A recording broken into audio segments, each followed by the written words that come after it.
Сәлем достар, сіздермен бірге мен Малика. Менің арнама қош келдіңіздер.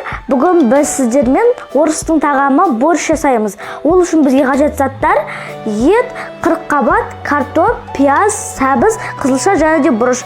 Бұрышты негізі қоспай қоюға болады. Негізі борщты суға қайнатып жасайтындар да бар. Бүгін біз анамның рецептімен қуырып жасайтын боламыз. Негізі кез келген ет алуға болады, біздікі қойдың еті. Ендеше жасауға кірісейік. Енді біз қызып тұрған қазанға май құйып, оған пиязымызды саламыз да қуырып аламыз.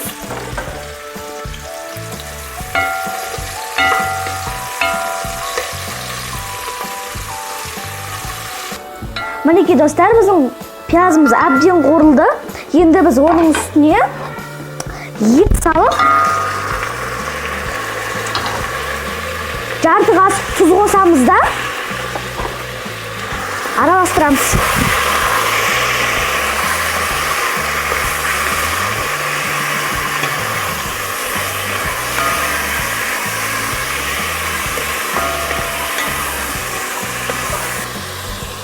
Енді етін әбден қуырып аламыз.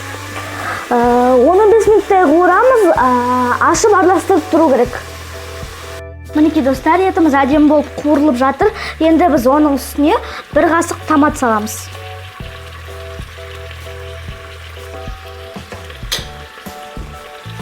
Енді біз етімізді тағы да қуырып аламыз.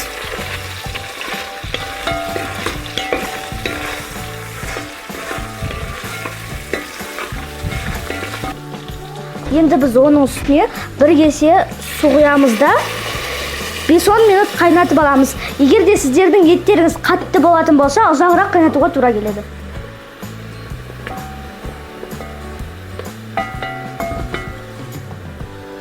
Міне достар, етіміз сочный болып қуырылып жатыр. Енді біз оның үстіне қызылшадан басқа көкөністің бәрін салып қуырып аламыз.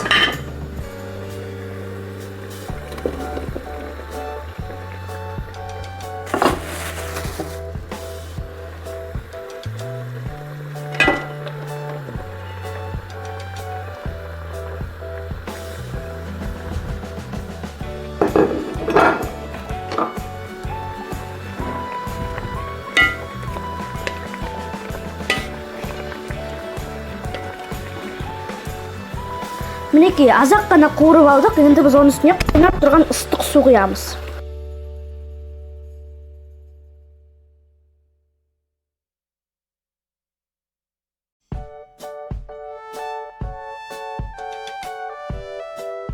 Достар, мінекей толтырып су құйып алдық. Енді қайнағаннан кейін оның астын басып 30 минуттай қайнатып аламыз.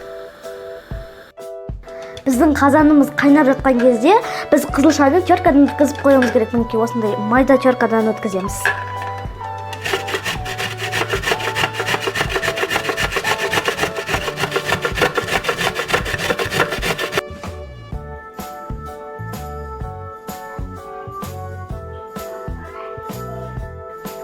Мінекей достар, біздің борщымыз осылай қайнап жатыр.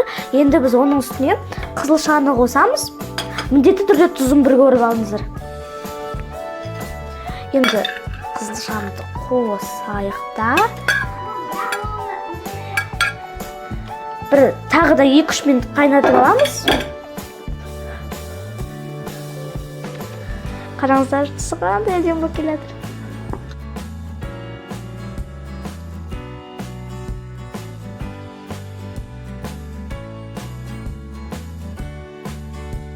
Осымен біздің борщ дайын. Мінекей достар, бізде осындай қып-қызыл тәбетті борщ шықты. Міндетті түрде жасап көріңіздер, сіздерге ұнайды деген сенімдемін. Егер де сіздерге рецепт ұнаса, лайк басып арнама жазылыңыздар. Және комментарий қалдырып та ұмытпаңыздар. Барлықтарыңызды жақсы көремін. Сау болыңыздар. Ас дәмді болсын.